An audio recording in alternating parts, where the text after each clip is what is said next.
እኔ የሚከነክነኝ ምንድነው ወሰላችሁ ወገኖቼ? እኔ የሚከነክነኝ ነገር አስተምህሮን መለወጥ ወይም ሪፎርም ማድረግ ትልቅ ነገር ሆኖ አስተምህሮን ወይም ዶክትሪኑን ሪፎርም ሲያደርጉና ሲለውጡ ከካቶሊክ ቤተክርስቲያን ስርዓት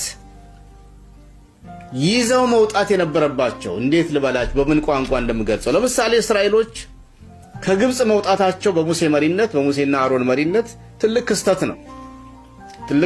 የእግዚአብሔርም ደራሽነት የእግዚአብሔር መለኮታዊ ዳኝነት የተገለጠበትና የኪዳኑ ጥብቀት የታየበት እግዚአብሔር ከ430 ዓመታት በኋላ እግዚአብሔር ሕዝቡን አለመርሳቱ በዛ በግብጽ አገርና መንግስት እቅፍ ወይም ጉያ እስራኤል የምትባለው መንግስት እንድታድግ ነርስ እንዲያረጋት ምንም እንኳን የደረሰባቸው በደልና ጉዳት ብዙ ቢሆንም ግን ነርስ አድርጋ ግብጽ አሳድጋ እስራኤል ምን ልበላችሁ ለአቅመ ሔዋን ወይም ለአቅመ አዳም ስትደርስ እንድትወጣ ልክ አንድ ልጅ አድጎ ለአቅመ ሔዋንና አዳም ሲደርስ ወጥቶ የራሱን ጎጆ እንደሚቀልስ እንድትወጣና ጎጆ እንድትቀልስ የራሷ መንግስት እንድትሆን እግዚአብሔር በዘላለም እቅዱ ያስቀመጠውን ያንን የፈጸመበት ትልቅ ክስተት ነው። በዚያ ክስተት አንድ የምታስታውሱት ነገር አለ። እሱ ምንድነው? እስራኤል ከግብጽ በወጣበት ምሽት ይላል ወርቅ፣ ብር፣ ዱቄት በግብጽ አገር ያፈሩትን እነሱ ብቻ ሳይሆን የግብጻውያንን ቤት ሁሉ ሳይቀር በዝብዘው ወጡ ይላል። ይኸው ተመልከቱ።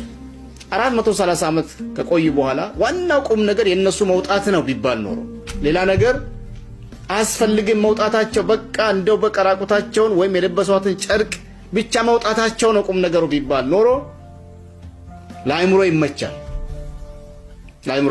ግን የታዘዙት እንደሱ አይደለም። የደከሙበትን ሀብት ንብረት አልፎ ተርፎ ሄደው በየቤቱ እየጠየቁም ጭምር በዝብዘው ወጡ የሚለው ቃል በጣም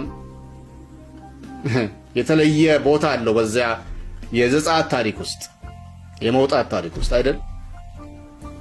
እነዚህ ሪፎርመር አባቶቻችን ከካቶሊካዊት ቤተክርስቲያን እምነትና አስተምሮ ሲወጡ ትምህርቱን ሪፎርም ማድረጋቸው በጣም ትልቅ ነገር ነበር። ግን በካቶሊክ ቤተክርስቲያን ውስጥ ያለ መንፈሳዊ ስነ ስርዓት ወይም ዲሲፕሊን